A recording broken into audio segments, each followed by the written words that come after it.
أعوذ بالله من الشيطان الرجيم. بسم الله الرحمن الرحيم.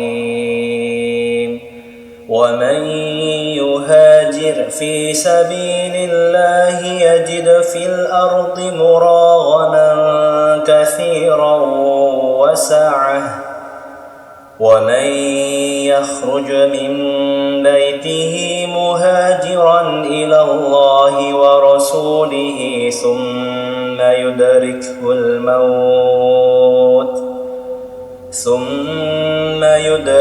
الموت فقد وقع أجره على الله وكان الله غفورا رحيما.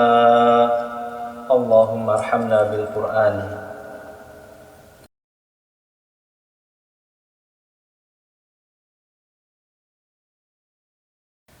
Assalamualaikum warahmatullahi wabarakatuh. Bismillah, alhamdulillah, wassalatu wassalamu ala rasulillah, wa ba'd. Kaifa halukum? Semoga kalian bi khair saja. Pada kesempatan kali ini saya ingin berbagi sebuah nasihat untuk kalian semuanya tentang bagaimana Allah itu Maha Penerima Taubat. Kisah ini diambil dari sebuah hadis yang pernah disampaikan oleh Nabi kita Muhammad sallallahu alaihi wasallam. Dan untuk memperjelas bagaimana isi kandungan hadis tersebut, mungkin akan sedikit saya gambarkan kisahnya itu pada selembar kertas ini ya.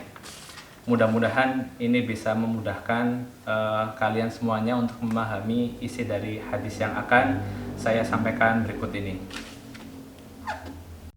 Kisah taubat seorang pembunuh. An Abi Sa'id Al-Khudri radhiyallahu anhu anna Nabiyallah sallallahu alaihi wasallam qala, dari Abi Sa'id Al-Khudri, semoga keridhaan Allah menyertainya, bahwa Nabi sallallahu alaihi wasallam pernah bersabda, "Kana fi man kana qablakum rajul." Dulu pernah ada seseorang yang hidupnya bergelimang dengan kemaksiatan dan dosa. Apa dosa yang dilakukan orang tersebut? Qatala tis'atan wa tis'ina nafsan. Orang tersebut pernah membunuh 99 nyawa. Untuk memudahkan kita beri lambang P, maksudnya adalah pembunuh. Saat ini kalau kita lihat di TV, pembunuhan atas 1 nyawa saja bisa jadi berita nasional. Lah, ini membunuh 99 nyawa. Pada zaman tersebut memang belum ada TV, namun kita bisa saksikan beritanya masih ada sampai saat ini, masih kita dengar kejadian tersebut melalui hadis Nabi, untuk bisa kita ambil pelajarannya. Allahu Akbar. Suatu hari terbersit dalam benak orang itu untuk bertaubat dan berubah menjadi orang yang baik. Fasa'alahu an a'lami ahlil ard. Lalu ia bertanya kepada orang-orang, adakah orang berilmu yang bisa menuntunku kembali ke jalan yang lurus? Fadulla ala rahib. Orang-orang merekomendasikan seorang rohib untuk ia temui. Nah, R di sini maksudnya rohib ya, bukan Running Man. Oke. Rohib artinya adalah seseorang ahli ibadah dari kalangan Bani Israel. Setiap hari yang dilakukannya hanya berdoa, berzikir, bersujud, mohon ampun. Fa'atahu faqal innahu qatala tis'atan wa tis'ina nafsan fahal lahu min taubah. Pembunuh tersebut pergi menemui sang rohib. Lalu ia curhat. Wahai rohib, saya ingin berubah jadi orang baik. Apakah Tuhan akan mengampuni dosaku? Rohib bertanya, memangnya apa sih dosamu? Orang tersebut menjawab, saya telah membunuh 99 nyawa. Sang rohib kaget. Belum pernah terbayang olehnya ada orang sekejam itu. Alih-alih memotivasi orang tersebut, sang rohib malah mengatakan hal sebaliknya. Faqala la, perbuatanmu sudah amat sangat keterlaluan sekali, parah.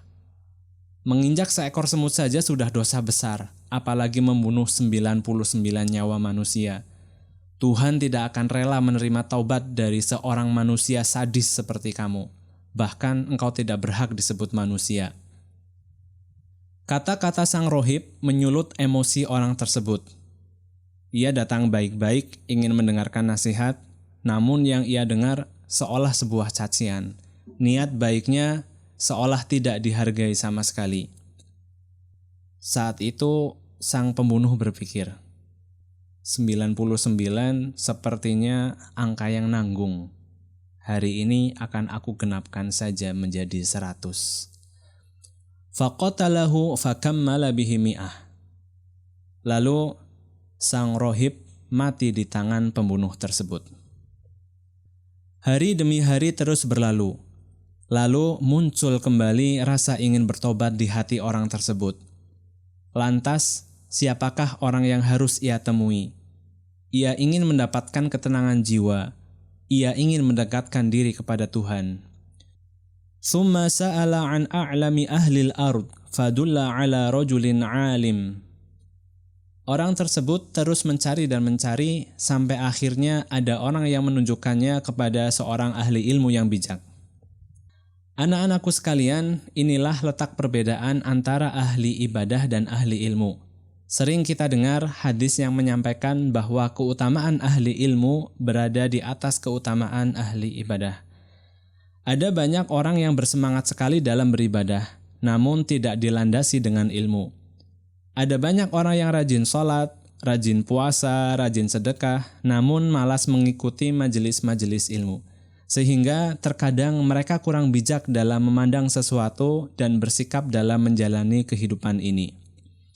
Nah, nampaknya kali ini si pembunuh tersebut bertemu dengan orang yang tepat, sang alim atau sang ahli ilmu. Faqal innahu qatala mi'ata nafsin fahal lahu min taubah. Ia bercerita, aku telah membunuh 100 nyawa. Apakah Tuhan akan menerima taubatku? Faqala na'am, wa man yahulu bainahu wa bainat taubah.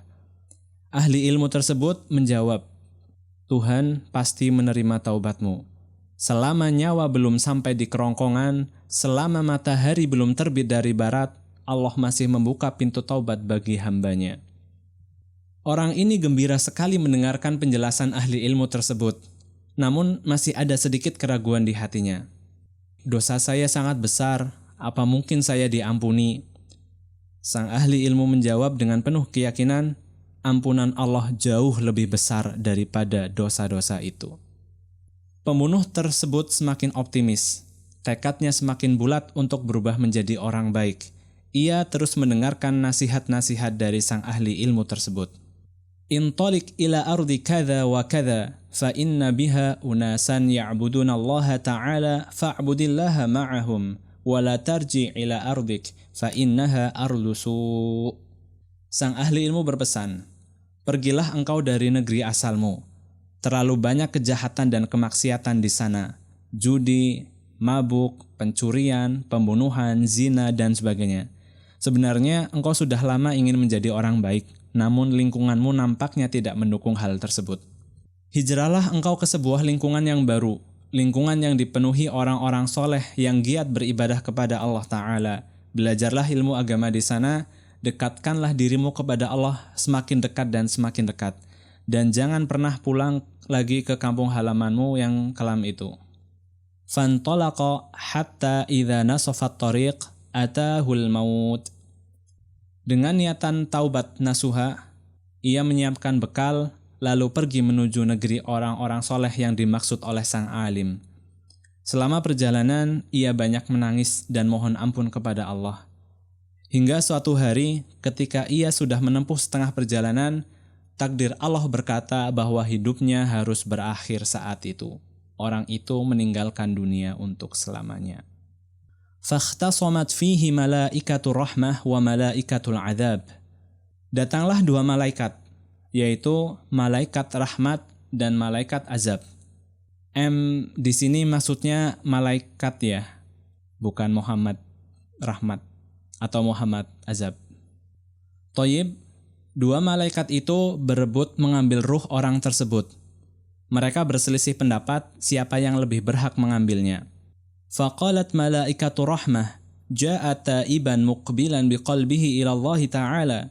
Malaikat rahmat berkata, orang ini telah berniat kembali kepada Allah dengan setulus hatinya. Aku berhak membawanya. Wa qalat malaikatul adzab innahu lam ya'mal khairan qat. Malaikat azab menyanggah, tapi orang ini belum sempat melakukan perbuatan baik apapun, apalagi jika dibandingkan dengan 100 nyawa yang telah melayang di tangannya. Fa'atahum malakun fi surati adami faja'alahu bainahum hakiman.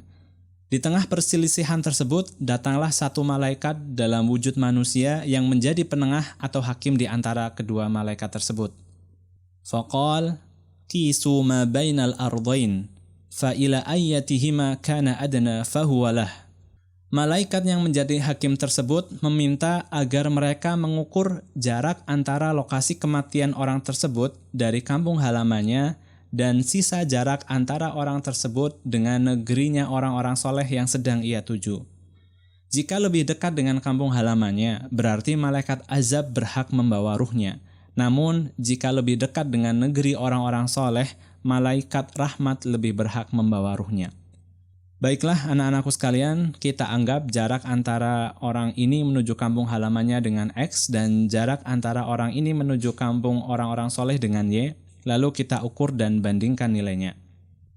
Faqasu fawajaduhu adna ilal ardi allati arada faqabadathu malaikatur rahmah muttafaqun alaih. Maka setelah para malaikat tersebut mengukurnya, ternyata jarak menuju negeri orang-orang soleh lebih dekat jaraknya, sehingga malaikat rahmatlah yang berhak membawa ruh tersebut. Masya Allah. Ya, demikian tadi kisah taubatnya seorang pembunuh 100 nyawa, dan saya di sini tidak akan menyampaikan hikmah dari kisah ini atau kesimpulan dari kisah ini. Nah, tugas kalian adalah silakan tuliskan apa hikmah dari kisah tersebut. Demikian, kurang lebihnya mohon maaf. Wallahu ta'ala alam, billahi taufiq wal hidayah. Wassalamualaikum warahmatullahi wabarakatuh.